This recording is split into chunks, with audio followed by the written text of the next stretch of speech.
আমার ভাইরা, আল্লাহ নবী বিশ্ব নবী মুহাম্মদুর রাসূলুল্লাহ সাল্লাল্লাহু আলাইহি ওয়াসাল্লাম হাদিসের মধ্যে ঘোষণা করেন, ও পৃথিবীর মানুষ শোনো, আল্লাহ রাব্বুল আলামিন কখনোই তোমাদের চেহারার দিকে লক্ষ্য করেন না। আল্লাহ রাব্বুল আলামিন কখনোই তোমাদের বডি স্ট্রাকচারের দিকে লক্ষ্য করেন না। ওয়ালাকিন ইয়ানজুরু ইলা কুলুবিকুম ওয়া আ'মালিকুম, বরং তিনি তোমাদের কলব, অন্তর এবং আমলের দিকে লক্ষ্য করেন। যার আমল যত সুন্দর, যার কলব যত সুন্দর, আল্লাহ রাব্বুল আলামিন বলেন ওই লোকটার দাম এবং মর্যাদা আমি আল্লাহ রাব্বুল আলামিনের কাছে তত পরিমাণে বেশি। বলুন সুবহানাল্লাহ। সুতরাং বোঝা গেল চেহারার সৌন্দর্যের কারণে মানুষের দাম আল্লাহর কাছে বাড়ে না। বডি সুন্দর হলে, লম্বা উঁচা চওড়া মোটা হলে মানুষের দাম আল্লাহর কাছে বাড়ে না। আল্লাহর কাছে মানুষের মর্যাদা এবং দাম বৃদ্ধি পায় তার আমলের কারণে।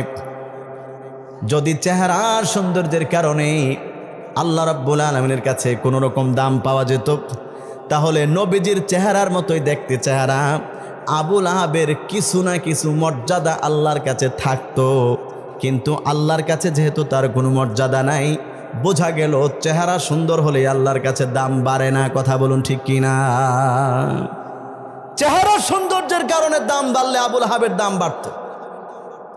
আর আল্লাহ নবী সাল্লাল্লাহু আলাইহি সাল্লামের একজন সাহাবী সাইয়্যিদুনা বেলাল হাবশী রাদিয়াল্লাহু তাআলা আনহু, একজন গোলাম, সামাজিকভাবে যার কোনো মর্যাদা নাই, চেহারা দেখতে কালো কুচকুচে, বডি স্ট্রাকচার তেমন ভালো না, নিজেও গোলাম, নিজের বংশ পূর্বপুরুষগণ যারা রয়েছেন অধিকাংশই তারা হচ্ছেন গোলাম।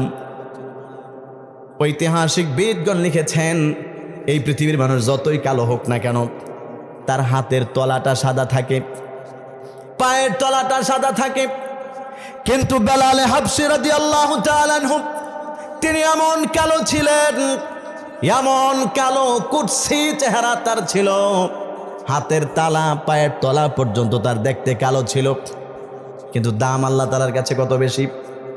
মেরাজ থেকে আসার পরে নবী করিম সাল্লাল্লাহু আলাইহি সাল্লাম মসজিদের মধ্যে বয়ান করছেন। নবীজি আমার ডাক দিয়ে বলেন, ও সাহাবীরা, আল্লাহ রাব্বুল আলামিন যখন আমাকে মেরাজে নিয়েছেন, জান্নাত ভ্রমণ করিয়েছেন, জাহান্নাম আল্লাহ রাব্বুল আলামিন আমাকে ভ্রমণ করিয়েছেন। ওই জান্নাত ভ্রমণ করতে গিয়ে আমি নবীজি যতগুলো আশ্চর্য জিনিস দেখেছি, এর মধ্যে সবচাইতে আশ্চর্যজনক বিষয়বস্তুর মধ্যে এটা একটা বিষয়, আমি দুনিয়ার জমিনে যেই কালো বেলালকে মানুষ 1 পয়সা মূল্য দেয় না, যেই কালো বেলালকে দুনিয়ার মানুষ কোনো রকম সম্মান দেয় না, আমি বিশ্বনবী রাহমাতাল লিল আলামিন সেই বেলালের পায়ের আওয়াজ, জুতার আওয়াজ আল্লাহ পাকের জান্নাতে শুনে এসেছি। বেলাল, আমি তোমার জুতার আওয়াজ জান্নাতের মধ্যে শুনে এসেছি। বলুন সুবহানাল্লাহ।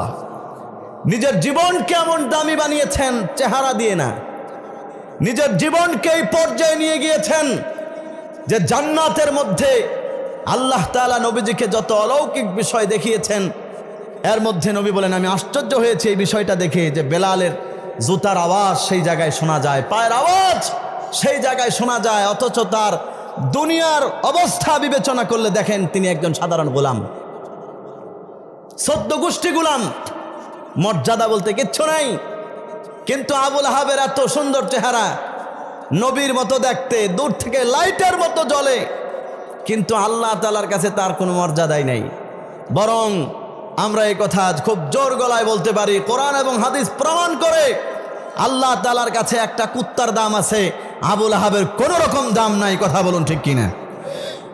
এজন্য এখান থেকে আমাদের শিক্ষণীয় বিষয়, যেই জিনিসটা আমাদেরকে শিখতে হবে, নিজেকে ঈমান এবং আমলের রঙে রঙিন করতে হবে, তাহলে আল্লাহ তাআলার কাছে দাম পাওয়া যাবে, মর্যাদা পাওয়া যাবে। কথা বলুন ঠিক কিনা? এই জন্য ঈমানকে দামি বানাইতে হবে, আমলকে পাকা পুক্তা বানাইতে হবে।